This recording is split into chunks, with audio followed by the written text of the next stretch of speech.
और फिर किसी ने मैसेज किया कि ऐसे लोगों के साथ कर्मा हो जिसे सुन के 100 लोग दारू पीने लगे, उसमें से 90 तो मॉडरेशन में बच जाए, लेकिन 10 मर जाए और उस 10 का जो फल है इस टकले को मिले जिसके बच्चे भी इसके बुढ़ापे में अल्कोहल पी के मरे। Holi fuck, what an amazing wish bro, thank you so much. तुम्हें क्या लगता है कि जैसी लाइफ मैं जी रहा हूं, मैं नहीं चाहता मेरे बच्चे भी जिए? मैं नहीं चाहता कि मेरे बच्चे भी लाइफ के हर एक्सपीरियंसेस को फील करे और फिर डिसाइड करे कि क्या सही है और क्या गलत है?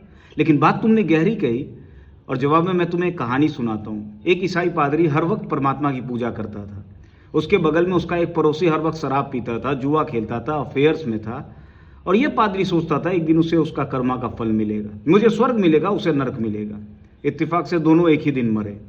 तो देवदूत लेने आए उस शराबी को और यमदूत लेने आए उस पादरी को। अब पादरी तो चिल्लाने लगा कि ये गलत हो रहा है, देखो तुम गलत घर आ गए हो। लेकिन यमदूत ने लिस्ट चेक किया तो उसमें उस पादरी का नाम था। अब काफी कंफ्यूजन क्रिएट हो गया, तो दोनों ने कहा, यमदूत और देवदूत ने, चलो इसे परमात्मा के पास लेकर चलते, वही डिसाइड करेंगे।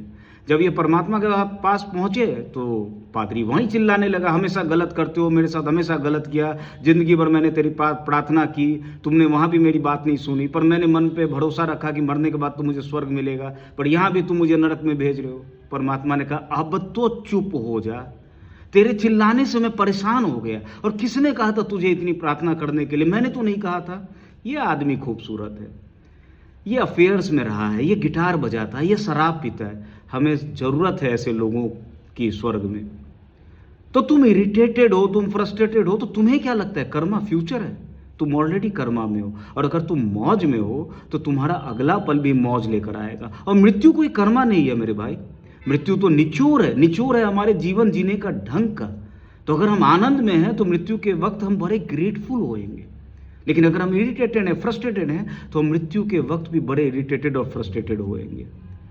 तो तुम जिम्मेदारी लेना अपने जीवन जीने के ढंग का, किसी और पे मत थोप देना। प्रयास करना कि तुम्हारा अगला पल आनंद लेकर आए। और जाते जाते मैं तुम्हें इतना ही कहना चाहूंगा कि जन्नत की तहूर भी शराब है, हमें ना ले चलिए, हमारी नीयत खराब है। Thank you.